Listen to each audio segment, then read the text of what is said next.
Polisi bakal hentikan kasus dua wanita dicor, Kapolres ungkap itu berdasarkan bukti saintifik. Kasus dua wanita dicor di Kafling Nusantara, Bekasi Utara, Kota Bekasi sampai saat ini masih dalam penyelidikan Polres Metro Bekasi Kota. Hal ini dikatakan Kapolres Metro Bekasi Kota, Kombes Pol Dani Hamdani. Ia mengatakan meski terduga pelaku sudah meninggal, kasus tetap berproses. Terduga pelaku kan meninggal itu masih proses, itu identifikasinya masih berjalan, kata Dani pada Minggu 19 Maret 2023. Dani menambahkan proses penyelidikan dilakukan sesuai dengan amanat undang-undang.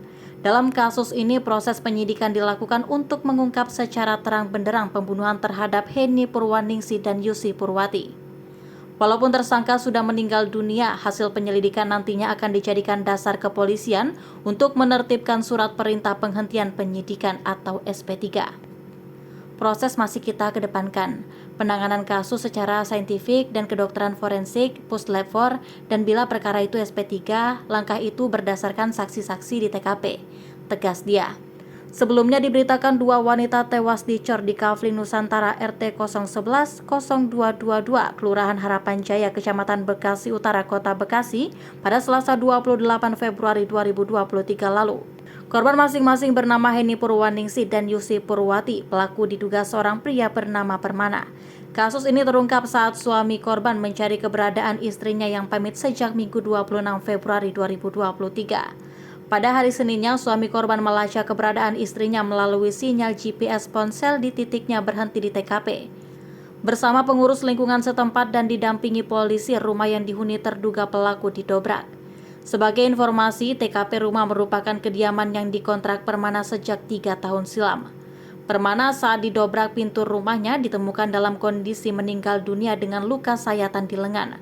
Pelaku sempat dilarikan ke Rumah Sakit Seto Hasbadi, tetapi pihak rumah sakit merujuknya ke RSUD Casbula Abdul Majid Bekasi. Naas nyawanya tidak tertolong saat di perjalanan menuju rumah sakit rujukan. Motif diduga karena utang. Hubungan Permana dengan salah satu korban bernama Yusi Purwati merupakan teman sekolah sejak menengah pertama. Terduga pelaku mengajak Yusi berinvestasi di bisnis jual besi. Dari situ, awal mula perkara kasus pembunuhan ini dimulai. Motifnya utang. Jadi gini, suami Y itu pernah menyimpan duit juga atas permintaan Y. Jadi inilah kenapa suami Y itu curiganya sama P, kata Erna pada Rabu 8 Maret 2023. Yusi tidak hanya berinvestasi sendiri, ia juga mengajak beberapa temannya untuk menyerahkan uang ke Permana dengan tujuan yang sama. Awalnya investasi berjalan lancar.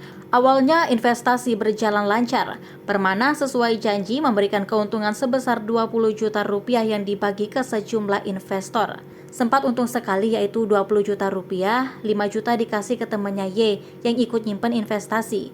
5 juta disimpan Y, sisanya sepakat untuk dimasukkan lagi ke P. Jelas dia. Selain uang tersebut, Yusi sempat menarik uang cukup besar ke temannya untuk diinvestasikan ke Permana. Nilai investasi dari mereka ditaksir mencapai ratusan juta. Namun sampai waktu yang dijanjikan keuntungan tak kunjung cair. Kurang lebih 100 juta dijanjiin keuntungan investasi bisnis besi, jadi kayak kirim besi gitu, ucapnya. Yusi merasa punya beban berusaha menagih ke Permana. Ia berinisiatif mendatangi kediaman ditemani Henny Purwaningsi.